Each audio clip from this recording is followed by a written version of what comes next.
Hello friends, अस्सलाम वालेकुम and welcome to my YouTube channel Infolime. दोस्तों, पिरामिड्स ऑफ इजिप्ट यानी अहराम मिस्र किन लोगों ने तामीर किया था? दुनिया का सबसे पुराना अमन का मुआहिदा आखिर किन दो लोगों के दरमियान में हुआ था? मेकअप, जो कि आजकल के दौर में बहुत अहम है, क्या ये पुराने कदीम मिस्र के दौर में भी किया जाता था? और क्या उस वक्त मर्द भी मेकअप किया करते थे? आजकल के दौर में इस्तेमाल होने वाला कैलेंडर क्या कदीम मिस्र के दौर से चला आ रहा है?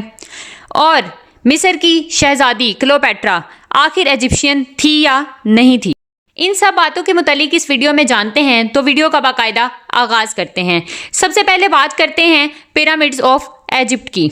पिरामिड्स ऑफ इजिप्ट यानी अहराम मिस्र दुनिया की सबसे कदीम तरीन बिल्डिंग्स में शामिल हैं और ये उस वक्त के बादशाह अपने मकबरों के लिए बनाया करते थे। The great pyramid of Giza इस वक्त दुनिया के 7 अजूबों में भी शामिल है और अभी तक इस बात का हल तलाश नहीं किया जा सका कि ये किस तरह से तामीर किए गए थे। कई लोगों का मानना यह है कि ये उस वक्त के गुलामों ने तामीर किए थे जो कि गुलामी की ज़िंदगी गुजार रहे थे और उनसे इस बात का काम लिया जाता था कि वो उन बादशाहों के मकबरे यानी इन पिरामिड्स को तामीर करें। आज तक इस सवाल का जवाब भी तलाश नहीं किया जा सका कि उस वक्त के लोग किस तरह से इतनी हैवी वेट पत्थरों को उठाकर ऊपर ऊंचाई तक लेके गए होंगे। उन्होंने इतने जदीद इंस्ट्रूमेंट्स जो कि हम आजकल के दौर में हैवी वेटिंग के लिए इस्तेमाल करते हैं ना होने के बावजूद भी किस तरह से इतने बड़े बड़े पत्थरों को इतनी दूर तक ट्रांसपोर्ट किया होगा।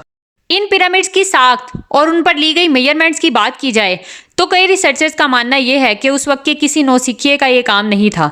उस वक्त के गुलाम जो कि पढ़े लिखे नहीं हुआ करते थे वो ये काम नहीं कर सकते थे। उस वक्त सल्तनत के बादशाह लोगों को कॉन्ट्रैक्ट्स दिया करते थे, मजदूरों को इस बात के पैसे दिया करते थे कि वो आएँ और मुख्तलिफ ममालिक और कंट्रीज से आकर इस पिरामिड को तामीर करें जो कि उन्होंने अपने मकबरों के तौर पे इस्तेमाल करना होता था। और आजकल के रिसर्चर्स बिल्कुल यही मानते हैं कि ये उस वक्त के गुलामों का काम नहीं था बल्कि ये पेड लेबरर्स का काम था।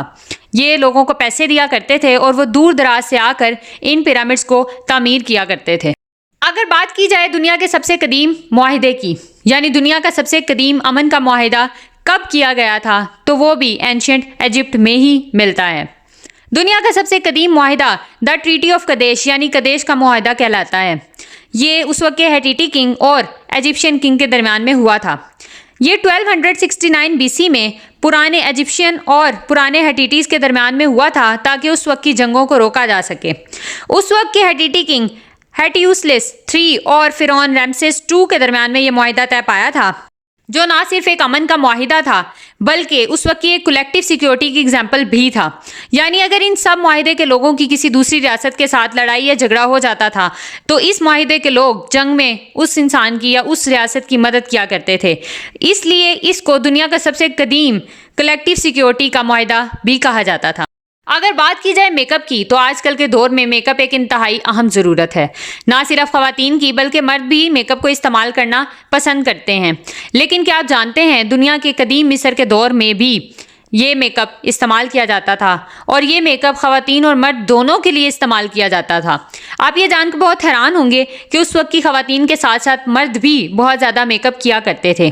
उस वक्त के लोग ये मेकअप एक शील्ड यानी प्रोटेक्शन के तौर पर इस्तेमाल करते थे। उनका मानना ये था कि ये शील्ड यानी ये मेकअप उनको उनके खुदा के गज़ब से यानी उस वक्त के खुदा रा और हेरोस के गज़ब से बचाता था। उस वक्त के लोग मेकअप में एक लॉन्ग विंग्ड ब्लैक आईलाइनर इस्तेमाल किया करते थे, यानी आंखों पर एक गहरा काला आईलाइनर लगाया करते थे।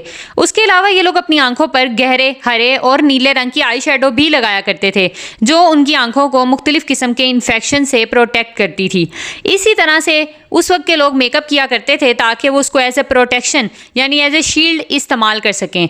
ये प्रोटेक्शन उनको उस वक्त की गर्मी से भी बचाया करती थी। आजकल के दौर में इस्तेमाल होने वाला कैलेंडर भी कदीम मिस्र की ही देन है। जी हाँ दोस्तों, हम अपनी रोज़मर्रा की ज़िंदगी में बहुत से ऐसे प्रोडक्ट्स इस्तेमाल करते हैं जो कि कदीम मिस्र में ही ईजाद हुए थे, जैसा कि टूथपेस्ट, हाई हील्स और उसके अलावा कैलेंडर भी। उस वक्त के दौर में 13 महीनों का कैलेंडर हुआ करता था जो कि बाद में बदल के 12 महीनों पर आ गया था। उस वक्त गर्मी और सर्दी 2 ही मौसम हुआ करते थे, लेकिन उस वक्त के लोग दिन और महीनों को मैयर करने के लिए कैलेंडर इस्तेमाल करते थे। اب ہم تقریباً اسی طرح کا کیلنڈر جو کہ 12 مہینوں پر مشتمل ہے اس کو استعمال کرتے ہیں یہ جاننے کے لیے کہ کون سا مہینہ ہے، کون سا دن چل رہا ہے اور کون سا سال ہے۔ اسی طرح سے قدیم مصر کے لوگ بھی اپنے دنوں، مہینوں اور موسموں کی میجرمنٹ رکھنے کے لیے کیلنڈر کا استعمال کیا کرتے تھے۔ قدیم مصر کی ایک شہزادی کلوپیٹرا جو اٹ سیلف ایک بہت بڑی مسٹری ہے، یعنی وہ کب مری اور کہاں دفن ہوئی کسی کو آج تک تلاش نہیں ہو سکا۔ اس کے بارے میں ایک اور انٹرسٹنگ فیکٹ موجود ہے کہ وہ خود ایجپشین تھی ہی نہیں۔ جی ہاں دوستو، کلوپیٹرا ایجپشین نہیں تھی، یہ اس وقت کی گریس یعنی یونان میں پیدا ہوئی تھی اور اس کے باپ دادا اس وقت کے سکندر اعظم یعنی دی الیگزینڈر گریٹ کے وزیر بھی رہ چکے ہیں۔ کلوپیٹرا ایک پڑھی لکھی خاتون تھی اور اس نے اس وقت 9 مختلف قسم کی زبانوں کو یاد کر رکھا تھا جو کہ اس وقت کے بہت سے بادشاہوں نے نہیں کیا تھا۔ کلوپیٹرا نے ایجپشین تک یاد کر رکھی تھی اور اس کو ایجپشین کی تاریخ سے انتہائی لگاؤ تھا۔ اگر بات کی جائے اس کی موت کی تو اس کی موت ایک بہت بڑی مسٹری ہے۔ کئی لوگوں کا ماننا یہ ہے، ریسرچرز بھی یہ مانتے ہیں کہ کلوپیٹرا نے سوسائڈ کیا تھا یعنی خودکشی کر لی تھی۔ اس نے اپنے آپ کو ایک زہریلے سانپ سے ڈسوا لیا تھا اور پھر اس کے بعد اس کی قبر، اس کا مقبرہ اور اس کی لاش تلاش نہیں کی جا سکی۔ یہ آج تک ایک بہت بڑی مسٹری ہے جس کا حل تلاش ہی نہیں کیا جا سکا، جس کا راز بالکل فاش نہیں ہو سکا۔ آپ ان سب فیکٹس میں سے کس کے متعلق جانتے تھے؟ کامنٹ میں اپنی رائے کا اظہار ضرور کریں اور اگر ویڈیو اچھی لگی ہو تو چینل کو لائک، شیئر اور سبسکرائب کریں اور بیل آئیکن کے بٹن کو لازمی ہٹ کریں تاکہ نیو آنے والی ویڈیوز آپ تک بر وقت پہنچتی رہیں۔ Thanks for watching.